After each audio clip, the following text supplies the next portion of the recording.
News Channel 8 on Facebook and Twitter. Anytime, anywhere.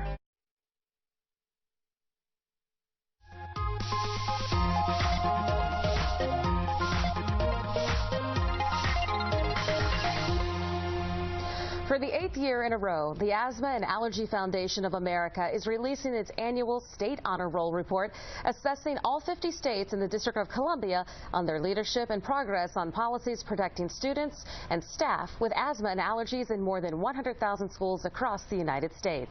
Since the first report in 2008, the number of states on AAFA's honor roll has more than doubled, and 5 new states made the grade this year. Here to discuss the progress and give us more insight on where states should now direct their focus in Charlotte Collins, principal investigator for the State Honor Roll. Good morning, Ms. Collins. How are you?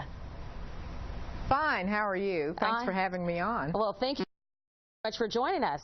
Tell us about the report and the new findings this year. Well, as you mentioned, the report looks at state policies that affect the schools and their ability to provide the best environment for learning for kids with asthma and allergies across the nation. And we recommend policies and try to get the word out to the states who are doing well as the states who are not doing well. And the states that are doing well, we select for our State Honor Roll of asthma and allergy policies for schools. Well, what are some of the risks that children face that suffer with asthma and allergies in the school? Well, they're key risks for kids with allergy and asthma, and we call them triggers. And the triggers for kids with asthma include smoking, dust, and environmental pollutants, mold, and so forth.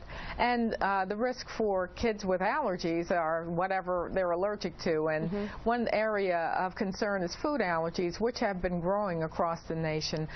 About 6 million kids have severe food allergies, so we need to be really careful about both preventing and protecting them from those allergens, but also from those triggers, but also about treating them in case they have a severe allergic reaction, which is known as anaphylaxis. And that can be quite scary for, adults nearby and for the children themselves.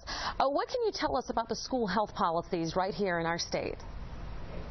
Well, you mentioned being scary for the adults nearby as well as the children, and the best policies help to mitigate or reduce that fear. And one of those policies requires schools to have epinephrine auto-injectors in the school and available and accessible in case there is a severe allergic reaction. And it helps to train and prepare on what the signs and symptoms of food allergy are, so that volunteers and staff are ready to act quickly enough to potentially save a life. So we promote that policy as well. And Washington, D.C. is one of the states that allows these devices in the schools. We'd like to see Washington actually require them. D.C. and Virginia already require that medication in the schools, and we'd like to see D.C. follow that lead. And that was what I was going to ask you. Are you seeing any momentum or progress on asthma and allergy policies within the state? Yes, when we began this survey in 2008, only 6 schools made our honor roll. Only 6 states, rather, made our honor roll. Now we're up to 14, and one of them is Washington, D.C.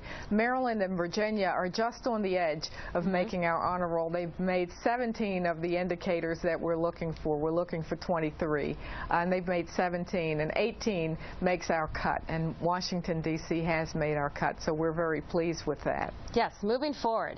Well, thank you for that. What policies would the AAFA like to see in schools to protect those children who suffer with the food allergies? Well, one of the key, no smoking policies, of course, are really important. Banning smoking on campus and at any school facility is important. And doing just basic inspections of the school buildings to make sure that mold, dust, and other environmental factors aren't going to be a problem for kids with asthma.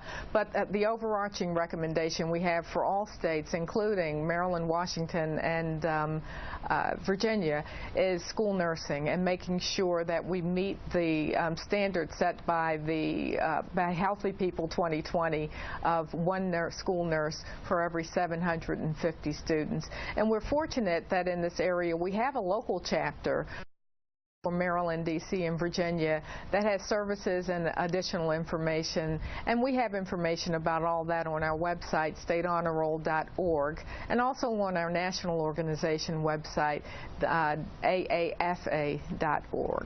All right, thank you very much for joining us today. Good information, and glad to see D.C. is making the cut. All right, thank you so much. D.C. made the cut. Yes. Thank you very much for joining us today. Please stay with us. We will have more of Let's Talk Live coming up after the break.